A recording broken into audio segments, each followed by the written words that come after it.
All right, what's up? Travis Peters here again. Today in this video, we're going to be talking about should you tithe while paying off debt? While you're in debt, should I tithe? Or should I hold back the tithe, pay off debt, and then tithe again? All right, we're going to make this super simple. I'm going to cut right to the chase. The real question is, do you want to pay off debt fast? Do you want to prosper? Do you want God's help paying off debt?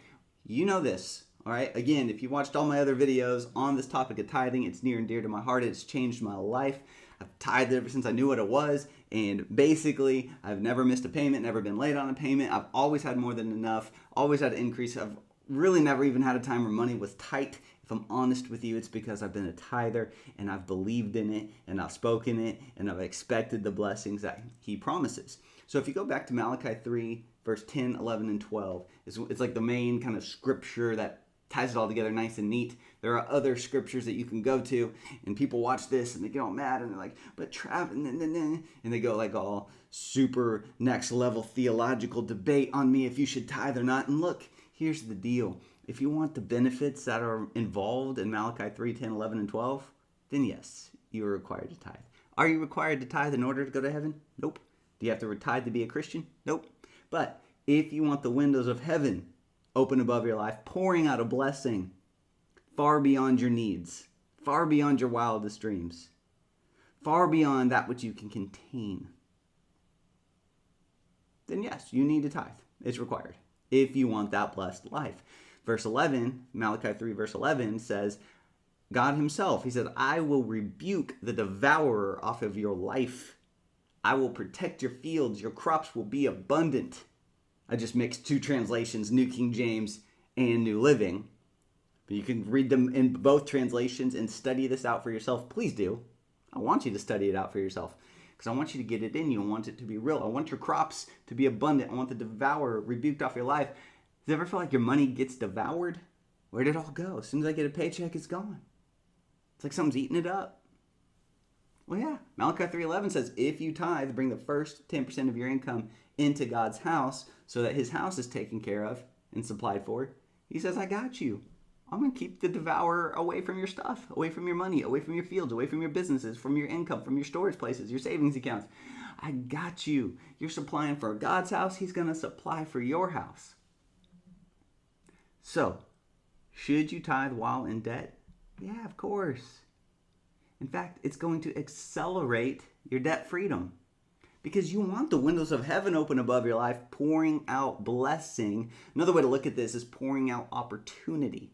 So as I became, when I started tithing and kind of continued on in that journey and got more and more revelation on it, understanding of it, what it looks like, it's God pouring out opportunity. So for instance, let's say you're trying to pay off debt, you're locked in, laser focused, you owe $20,000 in back taxes to the IRS, and you're saying, I'm going to pay this thing off. Maybe you owe 25 grand on your car, and you're like, I'm getting out of debt. Let's do this.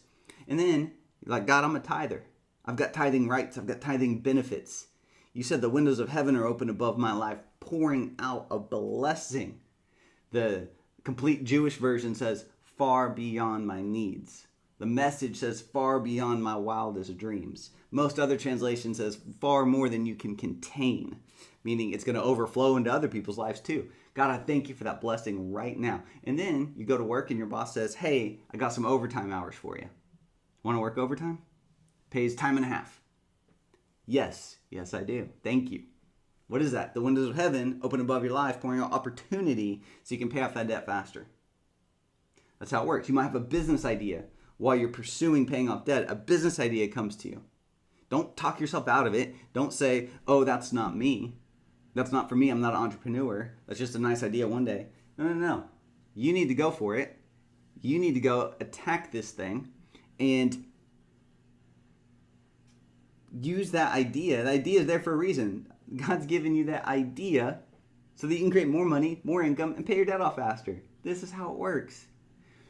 Do not close the windows of heaven over your life when you need it the most. I see a lot of Christians, when money gets tight, they stop tithing.